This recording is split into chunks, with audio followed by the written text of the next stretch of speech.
What's up, guys? Drewzy here, back again with another new kind of series here for South Park Phone Destroyer here on the channel. And today's new series I'm dubbing 5 Up and 5 Down. 5 Up essentially means that these are the 5 cards from each selective theme that I think you should be focusing on leveling up as soon as possible, and 5 Down essentially means don't put any materials into leveling these cards, or that just because, in my opinion, they're not as useful as the top 5 cards that you should be in each respective theme. So we're going to go ahead and start with Adventure theme to start this series off, because it's the most popular and the best theme right now within the game. So it just kind of makes sense, in my opinion, to focus on which 5 adventure cards you should focus on first, and 5 you should probably not focus on right now. But this is probably going to be easily something that you guys will debate back and forth on me with.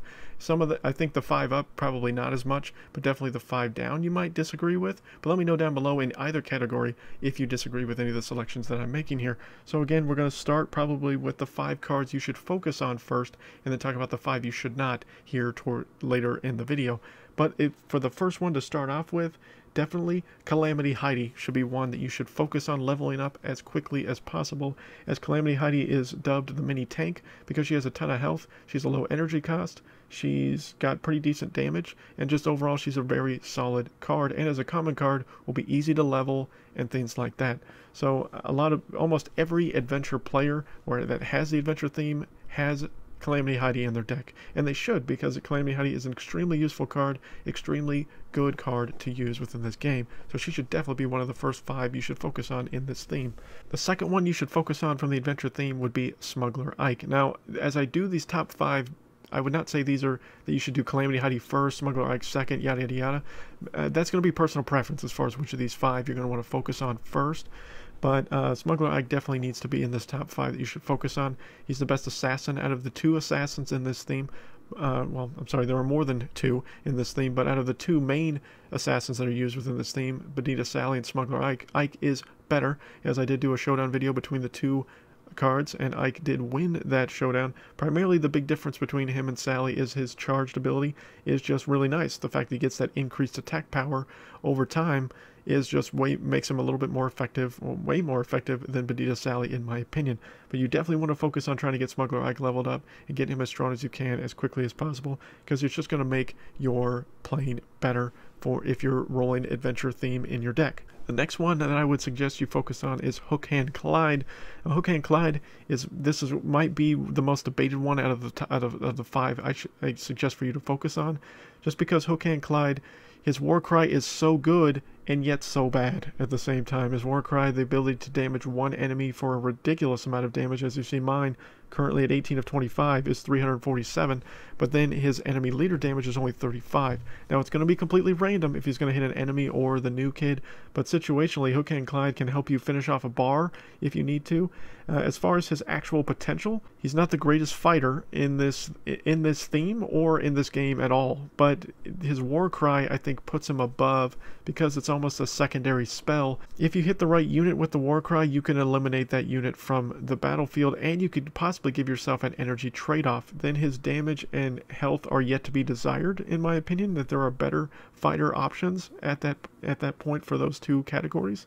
But he still can be useful at helping you be able to be effective within this game. So I put Deckhand Clyde on here just for the sheer fact that his war cry gives him such a huge advantage if you're able to clutch Clyde it and be able to be effective with it. The next thing you should focus on is Lightning Bolt, because Lightning Bolt is one of the best spell cards in this entire game. In fact, both the spell cards in the 2 main spell cards in this theme are probably the best spell cards in this game. But Lightning Bolt is the unit canceller, is one term for it, as I discussed in my spell breakdown video of top 10 spells. It's great at helping you do it and even cancel trades with a lot of different cards within this game, whether it's a Stand of Many Moons, whether it's a Mecha Timmy, whether it's, it won't kill a Medusa Baby, but it'll kill quite a few units at a even to even sometimes higher cost than what the lightning bolt is. So I mean, if situationally used right, it can really change momentum, really help you a lot throughout the course of your battle. But, I mean, I would not suggest using it against the enemy leader unless you really need to finish off a bar to win a match. but more so less should be used on a character card to help give you an even trade-off in a match itself. And the last adventure up card would be Fireball. I would focus on Fireball because it's the best at eliminating pushes within the game, other than Rogue Token, who's in a completely different theme. But I think Fireball needs to be focused on, whether it's through donations from your clan, things like that. That's probably the best thing to do with these spell cards, is to try to see if you can get them through donations, because they're going to be a little bit harder to obtain probably through packs and things like that, or maybe in your PvE grind and things like that. So, but Fireball definitely needs to be level 4 as quickly as you can get to it. I mean, it doesn't need to be the main focus, but definitely a focus throughout the course of your building an adventure deck, because again, it's just really great at eliminating, even though it's a high cost of 5 energy, it can eliminate pushes that are even substantially higher than 5 energy to help you out in the course of a fight. But if situationally used right and not focused on an enemy leader, similar to Lightning Bolt, if you focus it on a bunch of units or a bunch of different opposing things, then it will definitely help you out in the course of a major fight. So now that we've talked about our 5 up cards, let's talk about our 5 down cards. And the first card is Medicine Woman Sharon. In my opinion, guys, don't ever level up Medicine Woman Sharon. Unless a bunch of things change, she is not worth it.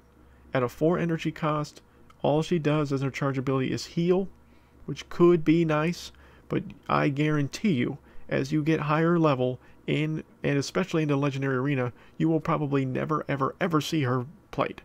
And if you do, it's going to be extremely, extremely rare. I do not think she is worth it for her cost, just because she doesn't really provide enough value to me to make it seem worth it. As you see, I've only leveled her up 2 times. She's 3 of 5.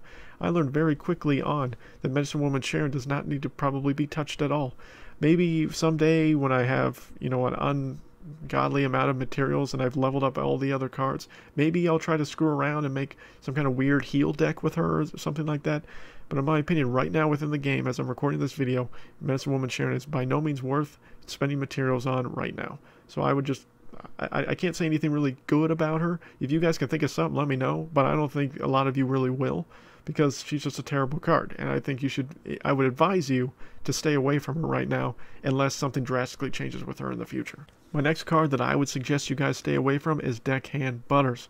I know Deckhand Butters is a favorite of some of you guys, but out of the Butters, he is the worst Butters.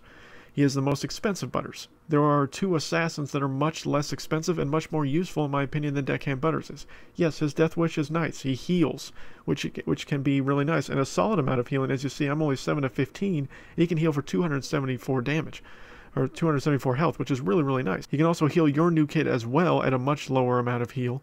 But in my opinion, there's so many better assassins in this theme. 2 mainly, that just outrank Butters by leaps and bounds, to the point to where you should just probably leave Deckhand Butters alone.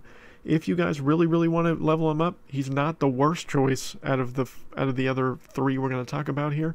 But I mean, I would just advise you to leave Deckhand Butters alone, because the other 2 assassins are going to be more viable and much more effective for you long term than Deckhand Butters is going to be. So, I mean, you can level him up in the early parts of the game, but then I would just kind of leave him alone and not give him past 2 or 3 probably, because you could use those materials on some much better, stronger cards in adventure theme. My next card I think you should leave alone is Pocahontas Randi.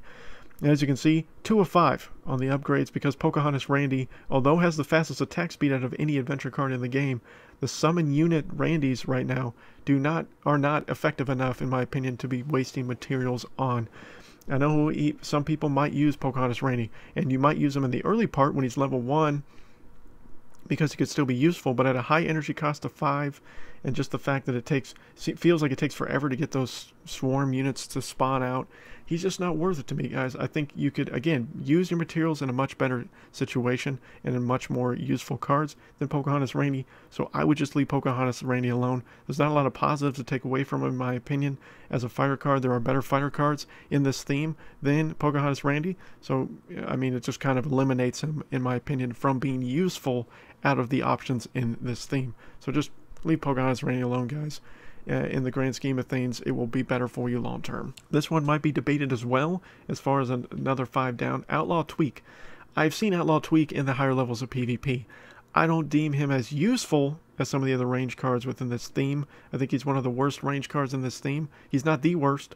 I think he's one of the worst range cards in this theme. I think there are 2, maybe 3 range cards that are better than Outlaw Tweak right now. His Warcry will throw and do a decent amount of, will do a good amount of damage in an area, essentially, when it hits.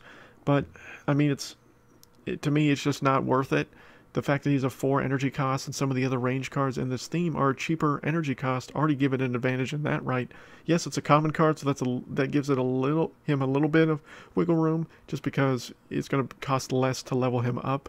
But I just think there's better options out there for if you're looking for a range card within this theme, that you can probably just leave Outlaw Tweak alone for a while and maybe get him much later on in your experience once you have enough of your range cards up to a high enough level for yourself. So I would just personally, I would advise leaving Outlaw Tweak alone. And last but not least for this theme, Buccaneer Baby would be the last of the 5 down cards that I would suggest not leveling up.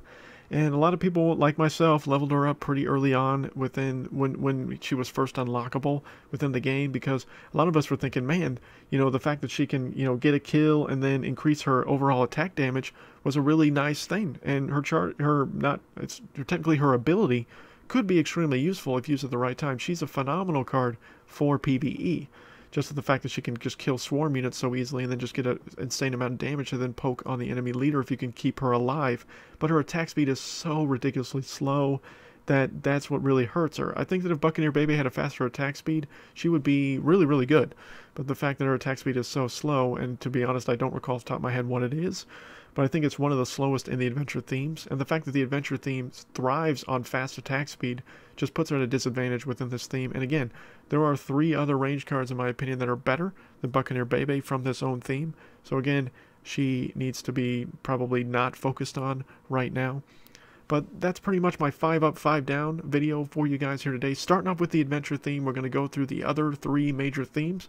Sci-fi, mystical, and fantasy going forward. May or may not do one for neutral if you guys really want to see me do a neutral card. I just don't think there's enough neutral cards to do 5 up and 5 down. Maybe there are.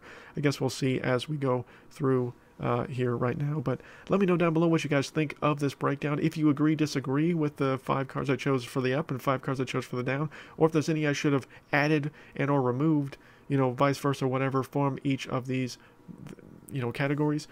But plan to try to keep this as a mini series kind of going forward here on the channel. Try to maybe do one of these once a week for you guys. Just trying to give you guys the best opportunity to be successful within this game based on different things. And most of this is just my opinion, guys. I didn't get really anything from anywhere to say, oh, these are 5 cards you really need to do and 5 cards you don't. Just based on my experience within the game and playing it as much as I have. And I'm not saying I've played it the most. I just feel like this is a pretty solid list to just help you guys out in your early leveling experience. But until next time, guys, my name is Drewzy.